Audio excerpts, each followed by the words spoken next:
Recording in progress. Hey, everybody, and welcome to the Eye Opener Society. My name is Gary. As always, I got Hannah with me. What's Hannah. up? Hey, tonight's episode, we are going to go down that wonderful rabbit hole, the one I've been waiting to talk about for so damn long, UFOs. Aliens. Aliens. Yeah. I've been dying to talk about this for a long time. I'll get into the story, but first, a few things. Listen, if you haven't already, please go to our website. It is eyeopenersociety.onpodium.co. Links will be down in the comments. We have a YouTube channel, and we're going to be doing the pilot episode of Behind the Eyes, where you're going to get to see Hannah and I in the studio behind the scenes. Her and I are going to sit down and we're going to talk just like her and I do when the microphones are off. We're going to have a good show. It's going to dive into our personalities a little bit. It's gonna be raunchy. Yeah, it'll be raunchy for sure. It will be really good. We'll go down and re-explore some of our past episodes, maybe get involved with them a little bit more and stuff. I really got a great idea about it. I hope it takes off. I hope everybody follows us over there. But that's down the line. eyeopenersociety.onpodium.co. Also check out our friends Nonsense and Deep Thoughts podcast. They're a podcast variety show. They're on Twitch. They're on Facebook. Yeah, but they're great. They're from Pennsylvania as well, just like we are, and just great show. They're all over the place, just like us as far as topics. They almost mimic us, like in a lot of ways. Like a lot of times, like, oh wow, look, they did that show. We did a show. Well, Yeah. we got a show coming up like that. They're really good. Cool. I really think they're a great show. Don't forget, check out Mortal Musings podcast as well if you're into the whole serial killers and death row inmates and their last meals. They had a little bonus episode about that. That's cool as It shit. was I cool could as catch shit. It that really one. was. And they are so great. Those people, I chat with them all the time. Really great people. Also, the Bell Witch Project. Another great episode if you're into, Wiccan, the outdoors and spells, and just living your life like a Wiccan person, or learning about witchcraft. And, it's really just a human thing. And the whole podcast, it's really comforting. Actually, I really enjoy. I sit down and listen to that. So that's the Bell Witch Project. But coming back to us, I want to give a little backstory on this. All right, Okay. yeah. Way back, I love writing, and one day I would love to write a book, but nobody reads anymore. Yeah. I was on this site called Medium, and it was a blog where you just blog, and I was writing stories like crazy on there. Um, and I wrote about an incident that involved me and a UFO. And it was great because people were reading it there because, well, Medium is a blog site and that's where people go there. When when I started this podcast, and it was this Third Eye Meditation, I had an episode about UFOs, and it was the least listened to episode. And that's only because, at that point, Third Eye Meditation, I was all about meditation and spirituality. Yeah. So I guess the audience wasn't really involved as Yeah. much. I was kind of always disappointed with that. I was kind of hurt. Yeah. Because I loved But I the think story. Yeah, but I think when we were Third Eye Meditation, it was just like that's all people wanted to hear. It was. So it's like when Yeah. you throw an alien episode, they're like, "What the fuck?" Exactly. But it still, it hurt me. I was like, oh, Yeah. I loved it. So let me start out by saying this before I get into the whole thing. You, Hannah, have you ever seen anything in the skies, UFO related, or anything that was completely strange or anything like that? No. None whatsoever. Okay. Do you believe in UFO? Or let me rephrase that, because I hate using the word UFO. Do you believe in like spacecrafts and stuff like that? Yes. Okay. I've totally seen Buzz Lightyear. There you go. So there you go. You've seen something. No, I'm kidding. But no, I believe it. No, I do. Great. Okay. Because I think people fall into that category. You're either a complete true believer in it, or you just don't believe in it, or you don't believe in it and then you see something and you start to question. Now, I said I hate the word UFO, unidentified flying object. I went into this in my story. if you say you don't believe in UFOs, I just want you to really think about what you're saying, okay? Let's break it down. Unidentified flying object. Yeah. Now, I spelled it out like this. Let's say I'm in my backyard and I threw a frisbee, right? And the frisbee went really high and it went into somebody else's yard. And the person in the other yard had no idea that that was a frisbee that just flew by. Yeah. They had no idea what it was. Guess what that is? A UFO. It's a UFO. It's an unidentified flying object. Until that object is actually identified, it's unidentified. And it's an unidentified flying object. They call, oh God, what are they called? They call droids that. Drones? Drones. Yeah, droids. Droids. I'm thinking Star Wars here. Yeah, no, drones. Like, if like someone's flying a drone and they, like, you know, no one's aware of that or something like that, or even an aircraft. Yeah, anything. UFO. A bird. I mean, literally, it could be anything in the sky, anything that flies. And if you're not sure what it is, it's just a UFO. Now, there's a difference between that and what is believed to be alien spacecraft. Now we're going into a whole nother realm of things. And that's the part where I could say you can either believe or not believe. You just can't say you don't believe in UFOs because UFOs is just something that hasn't been identified. So let me go down this road. So I wrote the story on Medium about my encounter with a UFO because a long time ago, I'm talking like when I was maybe 16, I started to get into UFOs. Me and my buddy, we were really into them, like reading all the books, and we were reading about abductions and all that. And I started to develop kind of like a taste for it, you know, and I was like really excited. I said, this is some really great stuff, you know. Whether or not I actually believed in it, but I started to look up into the skies more. So around 17 years old, I was a little bit more into it, and I started reading more about the abductions and all, which I had a harder time swallowing. But as years go on, you know, you start to gain more knowledge, more research, more evidence maybe, and you start to say, hey, maybe some of this stuff is real. So my buddy and I, we used to look. Remember, I'm from New York City, so when you look up at the skies there with all the light pollution, you don't really see too much. Yeah, you can't. But I did see some things, and there was supposedly out in Long Island, New York. I'm thinking it was Long Island. Gosh, I probably should have done the research prior to the show, but it was something that everybody had seen, and it would basically look like almost like a meteorite, but it was way close to Earth, and supposedly it was a crashed UFO that crashed somewhere out in Long Island. And you would be surprised, New York, even the city, so the New York State, it is a hotbed for UFO activities. Yeah. For years, there's been the whole triangular UFOs up in upstate New York, and those things have been seen so many times, and it's just become like almost, you know, it's a regular thing. Yeah. And so, another one? Yeah, it was like, oh, that's just another one. No big deal. Okay. Well, I had seen that one. Like I said, I seen that, but I was younger than, 16 when I had seen that. And it was really amazing because you don't see shit like that in New York City, like coming down from the skies. And it wasn't like, because I've seen meteors later on in life, and, it was definitely something different from what I seen as far as a shooting star, a meteor, or anything like that, or an asteroid. This was almost craft-like, like you would say it was a craft.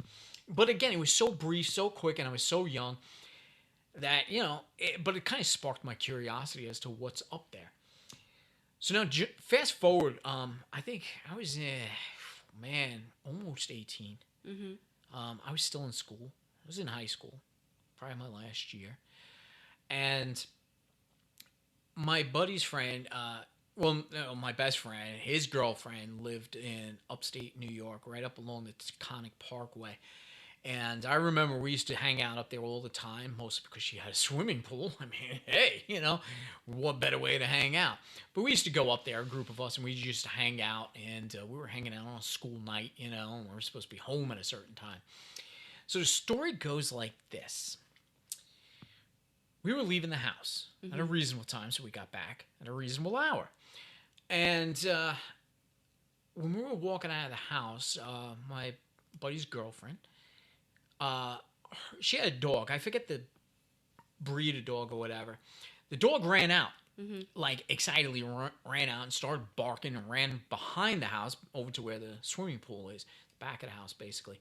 And the dog's going crazy, like barking, barking, barking. So we figured the dog seen a deer or something like that, you know. And but he was really, and then we said, man, maybe we should check just in case there's a prowler or something like that, you know? Yeah. So maybe we should look into this.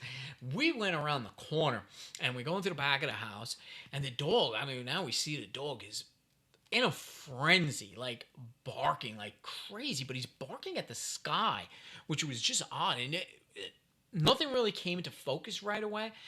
We're just looking at the dog, so we're not really looking up.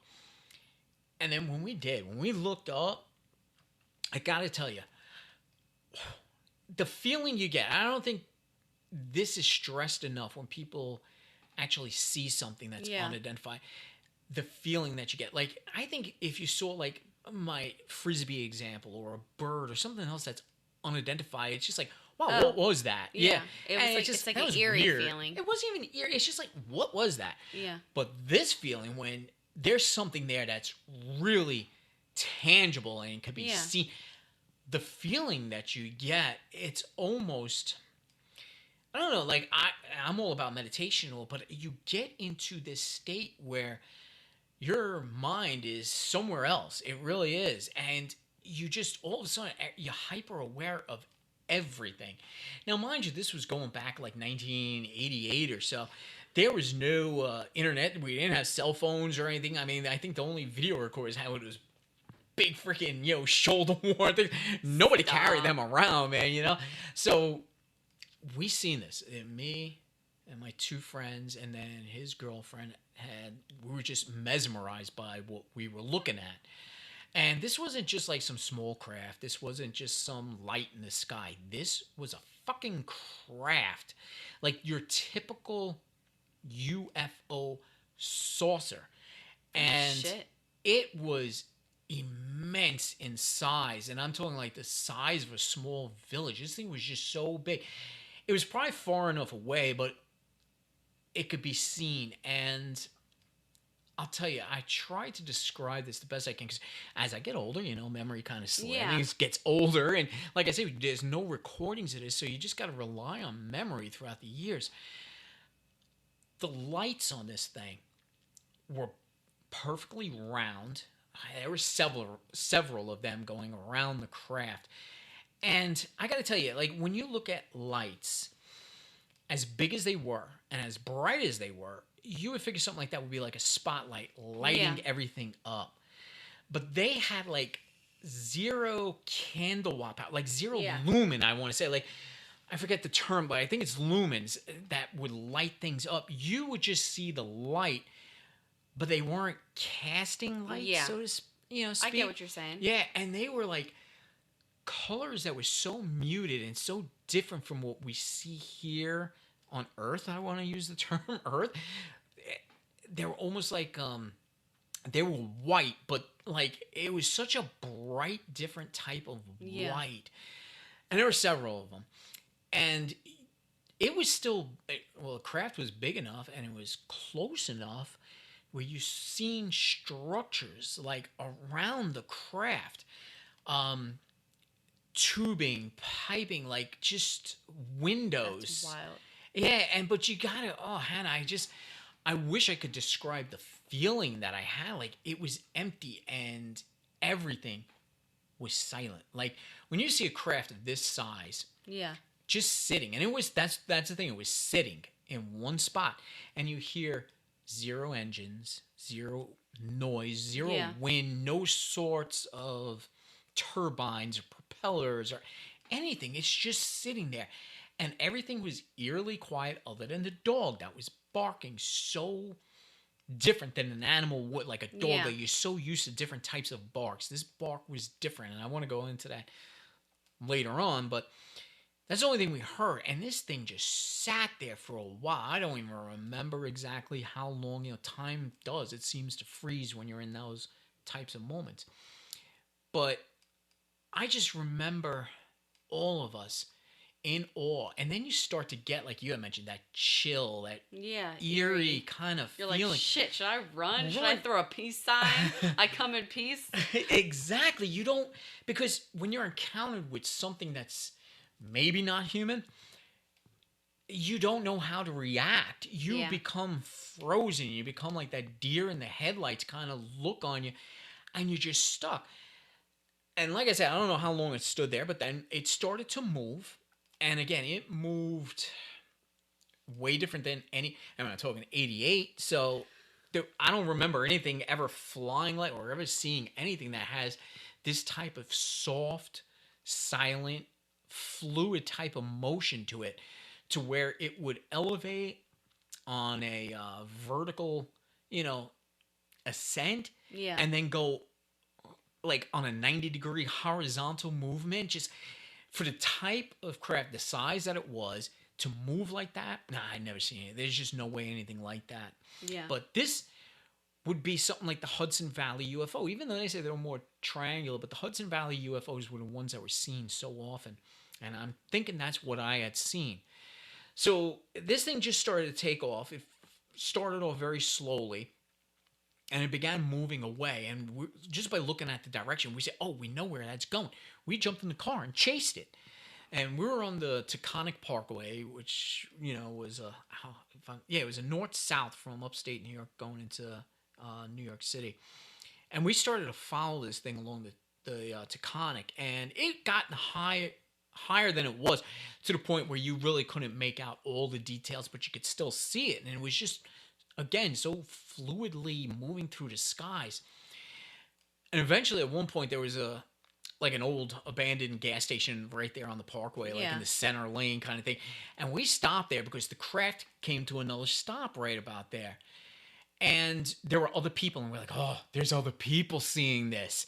Which just, right away you figure, now you're not, even though I had three other people seeing this with me. You're like, I'm not on drugs. Yeah, I'm not on drugs. This is not some weird thing. My drink wasn't spiked. Yeah. It solidified the feeling like, oh, great, there's other people seeing this. And it was a small group. I think about maybe 10 people actually stopped, and everybody's looking at this. And we're like, all of us just mesmerized. Well, it was high. It was high in the sky. And like I said, you couldn't make out the structures. It started to come back down again. And that's where we sat. We were like, whoa, it's coming down now. Like, now there's more of us watching it. Is it coming down for us? You get all these sort of weird feelings in you. You can't describe it, but you start to get that eerie, chilling feeling that, is this thing going to land, or is it going to pick us up or something? But it just sat there, and it sat there almost like it was watching us, I want to say. And then, like, I don't know where, but two lights broke away from the craft, like maybe two separate types of crafts, way smaller than this, way smaller, but they just sort of danced around it, like in just these weird kind of movements.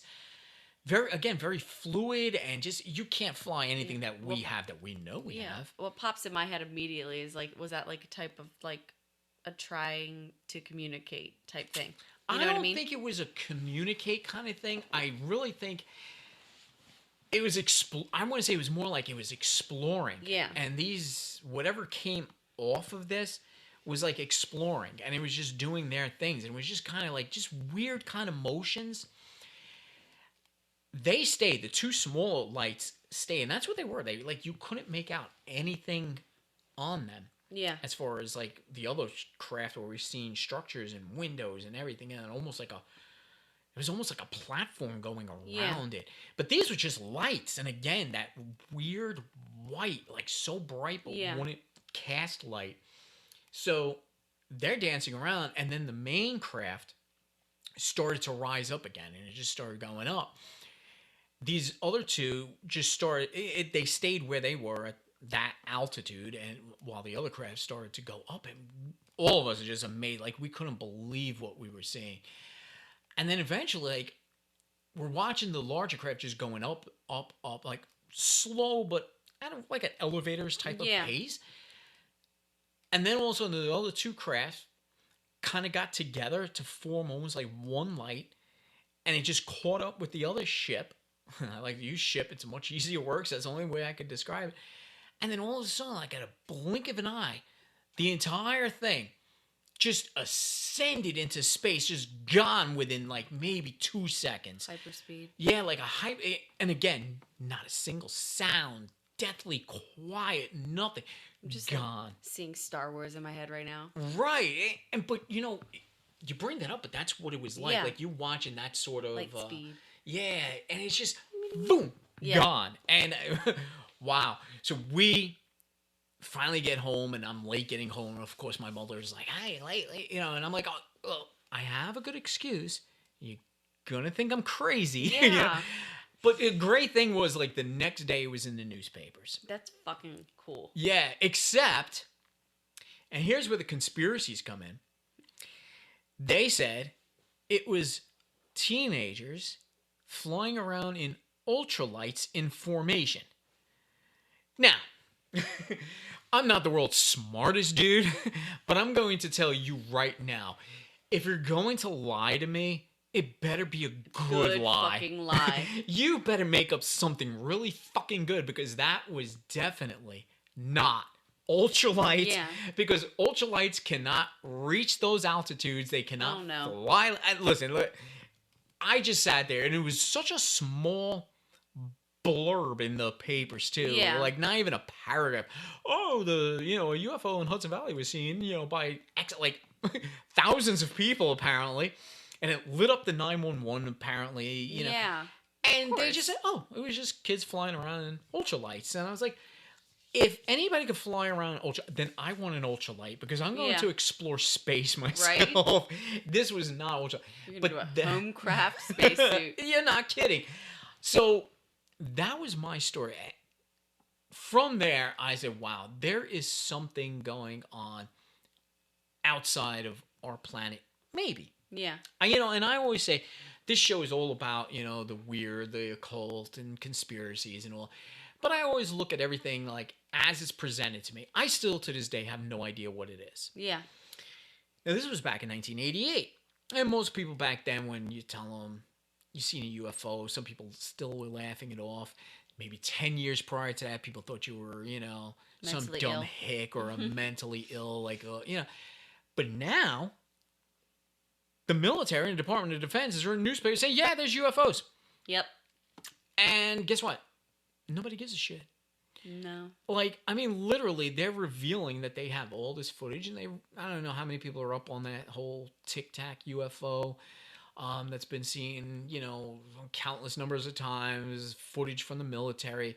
They had no idea what it was, the movements of it. And then they say, well, we got tons of other footage, And by the way, you know what? We've been tracking these things for years. Yeah. Nobody seems to care. And now they changed the name of UFO to UAPs, Unidentified Aerial Phenomenon. And I think they do these play of words to just kind of change credibility. Yeah. Or to, they work very fucking sketchy as shit, But I'll give some more stories. And I'm sorry, this is sort of my show. Like, I don't want Hannah to not have a chance to jump in here, but I'm always excited about talking about this stuff. There's so many rabbit holes you could go down. But there's a guy, John Greenwald. He runs his Facebook page. He does a YouTube channel and all called The Black Vault. I love listening to this guy because I read his book. And the book itself should really convince you that the government really is hiding something, even if you don't believe it when they say Area something. 51. Yeah, and I'm not even going to go Area 51 because I think at this point, everybody knows. I think Area 51 exists, but I don't think it has what people think it has. And I think they moved all that because I think people are on to Area 51. Yeah, and because a couple years ago, I don't know if you remember, there was like this big thing that people were going to like storm it. Area. Yeah, I remember that. Dude. Which would be so stupid because that's death on the spot, I was like refreshing my Facebook page. I'm not even going to cap. Yeah. I was like, no, let me refresh this and see. So, yeah, but Area 51 is one. But John Greenwald, he wrote the book, The Black Vault. And what he does, and it's not like us where we just sit here and talk about conspiracies and give you something to think about. What he does, he actually and he started years ago.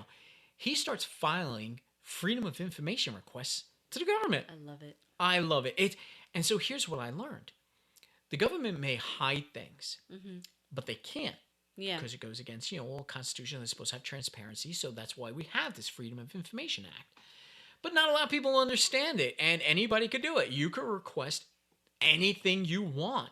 Now, whether or not they give you everything, because a lot of this stuff sometimes is redacted, so they hide stuff. Or if it's definitely a matter of national security, they will deny it.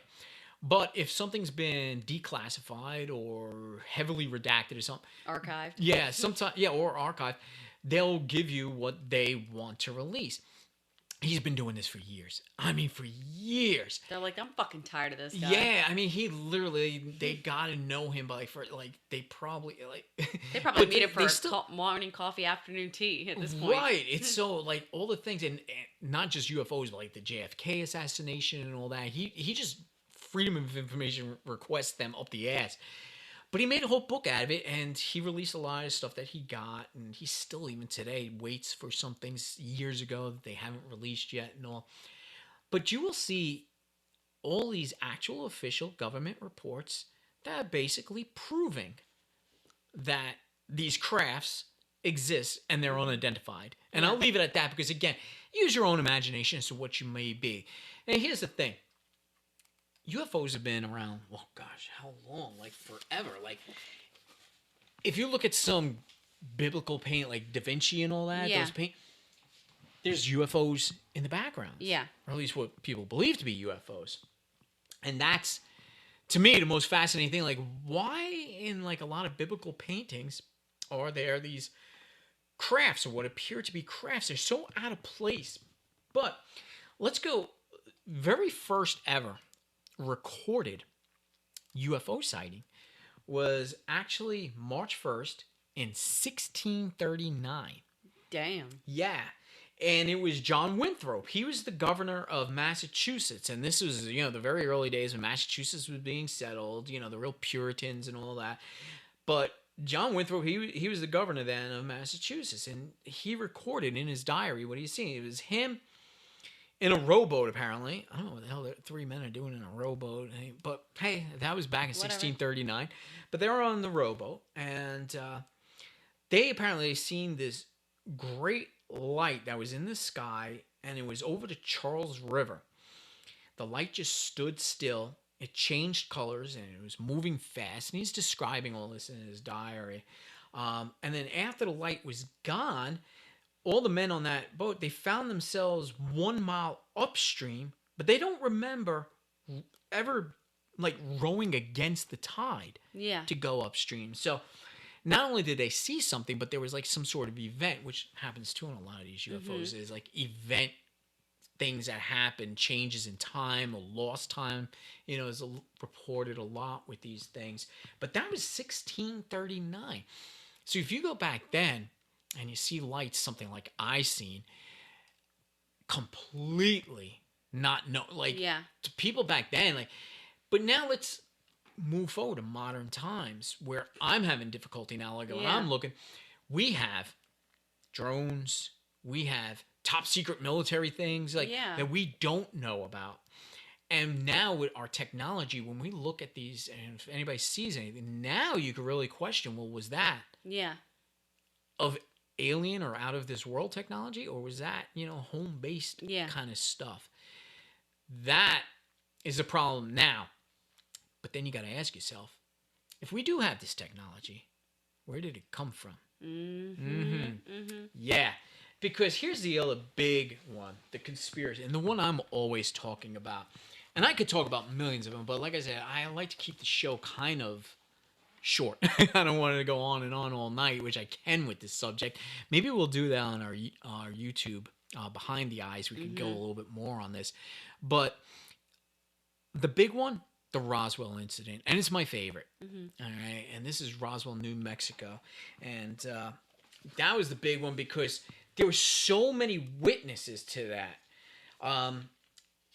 When it happened, the government comes out, right? The military comes out because there was some craft that came down. This happened in 1947, in July of 1947, right? So what had happened, like the newspaper that came out, the newspaper article, much like mine, where they said it was kids in ultralights. This they actually said it was a UFO that crashed, some unidentified. So the newspapers, and then they quickly changed it because, listen, the military came out. The military took away all the objects. Mm-hmm. They investigated it. Big convoy. Like, listen, let me put this in context. A convoy of military comes out, takes all this stuff, puts it under covers, drags it away. Now, a lot of the stories from a lot of the people and witnesses, they were intimidated by government officials. And I remember reading somewhere, and I could be wrong because I'm old. My memory doesn't always serve me, well. But I was reading that somebody was, had a lot of firsthand experience and witnessed this. And apparently someone had told them saying, hey, it was just a weather balloon. We don't want you talking about this. And they were talking to him out in the middle of the desert. And they said, look around you. If you were to disappear right now out here, nobody's going to find you. Yeah. So we're talking some serious intimidation going on. So people were scared into not telling the actual story. And like I said, the story automatically changed in the newspaper, and they said it was a weather balloon. Okay. Let me stop you again with this and the nonsense, with lies. If you're going to lie, it better be a good lie. You better not say the original truth and then just be like, oh, my bad. And here's the thing. Okay. If this was a weather balloon that crashed, and listen, I know it's 1947. I mean, we don't have all the technology back then, but we did have defenses, Department of Defenses and all that.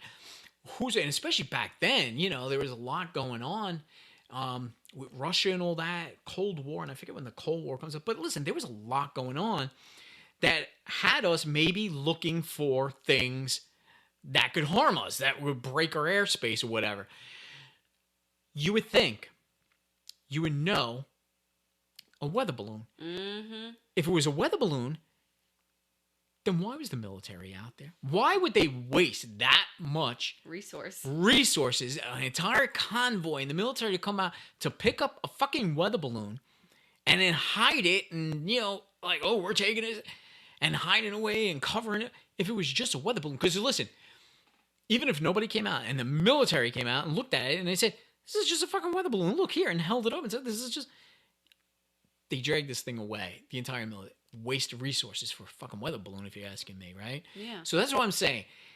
I really feel that the Roswell incident was like a precursor to a lot of technology that we have today. Because now we're talking Area 51. I think maybe then it was more active. I do believe that they had alien technology. I do believe they might have recovered alien bodies from there. There's a lot of talk. We can only assume because nobody really knows for sure. But if we did have something and we got it and we reversed engineered, then all of a sudden, so 1950s, yay, listen, good times, technology was there, but all of a sudden it started to progress, right? And now we're into the modern days, and do we have actual reverse engineered technology? And maybe that's what... Because now my mind is going to the conspiracy. If there's UFOs flying around, supposed UFOs, and the government's saying, oh, wow, there's UFOs. Don't you think maybe that's their cover to hide their own technology, maybe? Mm-hmm. It's one conspiracy. Where the fuck did Wi-Fi come from? Yeah, where did Wi-Fi come from? All these things. And listen, I was looking up LCD displays, liquid crystal displays. Yeah. Digital watches back then started to come out, and the LCD came out in 1968. So you're given 10, 12 years later. That's enough time to reverse engineer some stuff. Maybe not all stuff, but you could probably reverse it. Liquid crystal display, rather simple. But listen to this now. An LCD was invented by George Halmeiser. I really wrote real small, so I don't know. But the thing with him... Yeah, he might have been an inventor and all, but guess where he went on to? He started working for the Department of Defense. Oh, shit. The NSA. This could just be because, hey, listen, he was really, just because of his inventions and his knowledge and his degrees, but it's just, I find it so weird that people that invent some of these things all of a sudden now are part of major Department of Defenses and all that. Yeah. That's just my conspiracy mind. That's how it goes. I like to present that to you, you know? Yeah, I just found that weird. And I don't know why I always focused on the, the LCD. Like, came out 12 years or so after the Roswell incident. Like I said, that's just enough time to be able to start, reverse engineering the smaller stuff and then slowly using it for your own benefit and then trickle down military technology that eventually goes out into the civilian population. And hey, it's just an invention, right? Yeah. So that's my story. I could go down, like I said, I don't want to go on and on this subject as much as I want to, but I am going to bring up something, or someone, Dr. Stephen Greer. Mm-hmm. If anybody wants to look him up, he was kind of fascinating because I watched his documentary. Dr. Stephen Greer, he was an emergency room doctor, medical doctor. He stopped his practice. He had one of these death experiences, not really so much, but supposedly he died for a while. He came back, resuscitation efforts, and his family, his father, I think, was involved in a lot of the skunk works for like these military operations and Boeing and all that. I forget, again, my memory. I'm just kind of rambling on this one, but definitely had connections. He was threatened. Dr. Stephen Greer was threatened by a lot of government, officials apparently. And Dr. Stephen Greer is not afraid because he said, once you die, you're not afraid of anything. Yeah. So he developed a system where he basically said you could communicate with these other life forms. And it's through meditation. And I was like, oh, meditation? Yeah. Right up my alley. And I never put the two things together, but I will backtrack a little bit. This is what I was saying when I seen my first real UFO. There was a dog barking. Yeah. Animals are much more in tune to different sounds, sights, and everything else. And the way this dog was acting, I said, this is the way. Just like with ghost hunting, they have all these different tools. Bringing in animals, I think, is the most, probably the most convincing tool to use because they really, I think, are in connection to that. So now, makes me think of dolphins. Dolphin, yeah. I mean, it could be any. Really, maybe they do. You're right. I never even thought about that because of their communication skills. Who knows? And that's why I feel animals would be a really good tool or a useful tool. That's why in this. Leia always barks. Is that why? Yeah. Maybe aliens are outside. Mm-hmm. But yeah, going back to Stephen Greer though, like he said, meditation, and basically there's a system. Where you're just supposed to get into this meditative state and you're basically supposed to do kind of like an out-of-body thing and you got to visualize your location and then visualize yourself like out-of-body, seeing yourself at that location and keep going higher. So kind of like an aerial map and you're communicating to this other world because Dr. Stephen Greer believes like this technology, it's not so much like they're intergalactic, but they're more on a different plane. So they kind of coexist, but they're on different planes and they work through telepathy. And that's when you meditate, you can do this. So guess who tries this one day? I did. God. Now, I was up at the Cherry Springs State Park. Up in Pennsylvania, where it has most clearest skies and the darkest skies in the whole towns and all up there, and not allowed to have lights and all that because of it. And I took, our buddy Sarah up there. Yeah.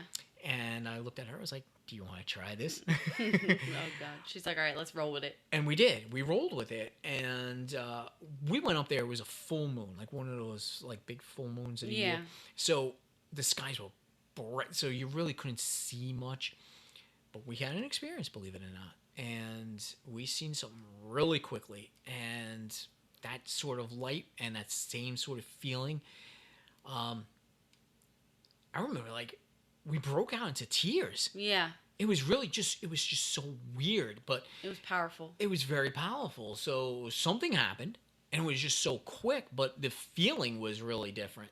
So something happened. So I lent a little bit of credence to what Dr. Greer has, and I think maybe also when it comes to that, like when meditating, that park was full of assholes too, Yeah.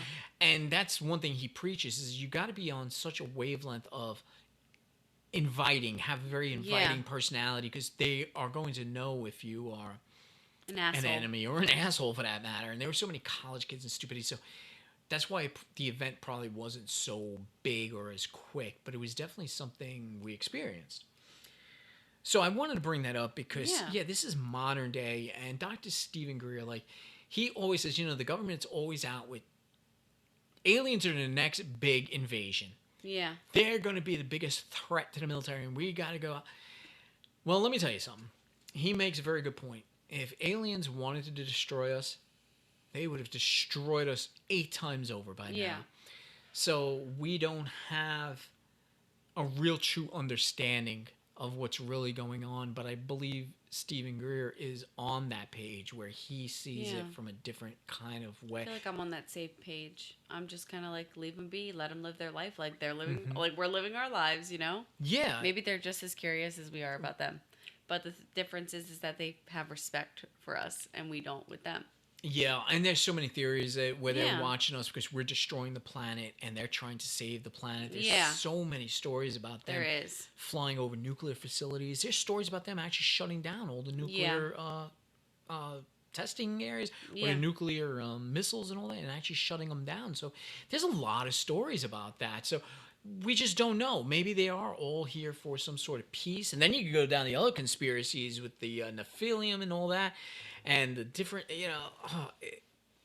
again, we could go down many stories, and I'll save that for our YouTube channel once we got that up and all. But yeah, definitely my favorite topic. I love talking about it. I love talking about my experience. And who knows, maybe we'll have another experience. You just never know. Yeah. I always say, just keep looking up, see what's going on up there. There's a lot going on that we just don't know, and you might see something. So I'll leave it at that. Yeah, I mean, you live with an alien. My mom's been calling me an alien since I can long remember. Yes, that's what she was telling me when I first met your mom, that that you're an alien because of your belly button. My belly button, and like the way that like my anemia is so bad and I just live with it. And like my low blood pressure and my low temperature of my body. Yeah. I'm an alien. So you're an alien. You just live with one. So. There you go. And I'm not even making a joke about that. I'm dead serious. Like, I am not from this planet. There you go. See, we might not be. And I always said we might not be from this planet. We don't fit in on this planet. But yeah. But that's the story. I could go down the whole thing that maybe these crafts aren't even from outer space. They're coming from center Earth because, I made the revelation on one of our past episodes with Flat Earth. I said, I believe in the hollow Earth theory. So we don't know. We could go down so many different roads. Like endless, conversation. Endless conversation with this, believe me. And yeah, we'll probably go down this rabbit hole a little bit more and maybe we'll do it on our YouTube show. But I just wanted to get my story out there and hopefully some people heard it. Because like I said, I just love talking about this stuff because it's always been my favorite. Yeah. Just like, it's like a passion. Yeah, definitely a passion of mine. I'll leave it at that because I'm starting to think about other things I want to He's getting giddy. add to. I'm starting to get giddy about it. I just thought of something. But we'll save it. Go on our webpage, eyeopenersociety.onpodium.co. See us there. See all of our episodes. Follow us on all the platforms. We're on Facebook too. And again, we're on YouTube. If you search Eye Opener Society on YouTube, you'll find us there. And I'm going to have links on this. And like I said, we're going to have a show out there. It's going to be called Behind the Eyes. And it's going to be talks behind the scenes. And again, it's just going to be Hannah and I sitting here just showing you our true selves, not our podcast selves. Even though we're kind of our true selves on this show anyway. But you'll get to see a little bit more of us, kind of working off of each other and talking about past episodes and all that. So I hope you join us, all right? And we appreciate you joining us here tonight. And I wish everybody all the best and keep looking at the skies. Yep. See ya.